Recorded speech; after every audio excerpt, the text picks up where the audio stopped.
tababarkan oo lagu qabtay xarunta taliska ciidanka booliska jamhuuriyadda Soomaaliland ee magaalada Hargeysa waxaa ka soo qayb galay taliyaha ciidanka booliska jamhuuriyadda Soomaaliland sareeye guuto Cabdullaahi Fadal Iimaan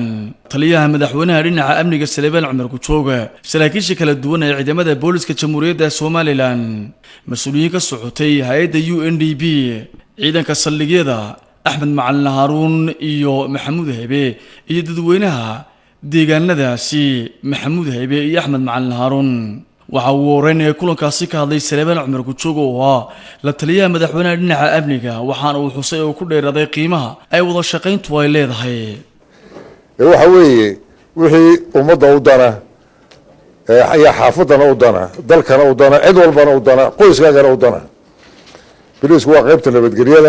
nabadgelyadina la'aantood shacabka ma shaqaynayso waxa lagu nool yahay ee bilisku ku dhisan yahay waa sida hadba shacabkoodu u taageero oo ugu soo shaqeeyo waxay isnaalkaasi ka hadlay gaashaanla sare Jaamac Xariir oo xusay in tababarkan uu yahay sidii la isku xidho bulshada iyo booliska si uu boolisku u helo dhacdo kasta oo bulshadu la kulanto oo ku saabsan ammaanka waxa aynu ku qaadan doonaa ama siminaarka waxaan ku qaadan doonaa arrin ku cusub dalka ama adduunka intiisa badanba arrintaas oo ah sida la isugu xidho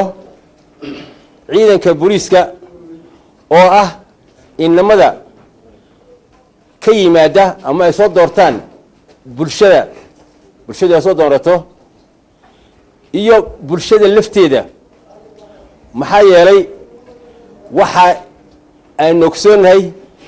in bulshadu ay tahay indhaha iyo dhagaha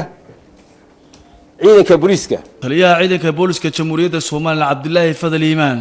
ayaa waxa xusay ujeedada laga leeyahay tababarkani inuu yahay isku soo dhawaashaha shacbiga iyo booliska waxaanu u mahadnaqay taliyuhu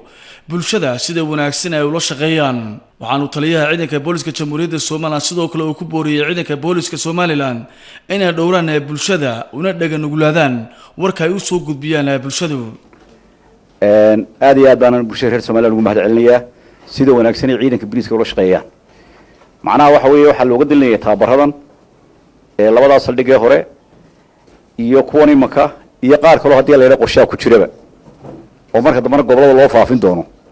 waxa weeye soo dhawaanshaha iyagoo marka horeba isku dhawaa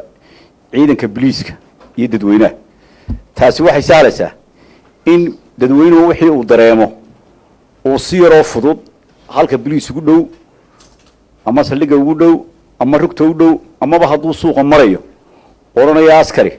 waxaasaan dareen ka qabaa bal waxa hubi ninka booliiskana waxa laga rabaa wax kasta oo qofka muwaadinka ama dhacdo kasta loo sheego inuu marka hore loo sheego run u qaato waxa kale oo loo baahan yahay sidaas Salebaan tilmaamayay in qofku markuu soo galo oo biga aanad oran markuu dacwada ku sheego war maaha waxaan macquul maaha wax kasta lagu sheego macquul qaado hubinteedana adaa laga rabaa iyo baaristeeda saldhigi waxa jooga taliyay saldhiga ku xigeenkii oo si crime-kii baariyaan koolka lahaa kii heenka lahaa inaga waxa dadweynaha inoo si nagu xidhayo inoo soo dhaweynaya marka qofka si wanaagsan loo dhageysto waxay isnaalkaasi ka hadlay Saciid Cabdullaahi oo ku soo hay'adda UNDP oo sheegay qiimaha uu amnigu ka qaato xiriirka dadweynaha iyo booliska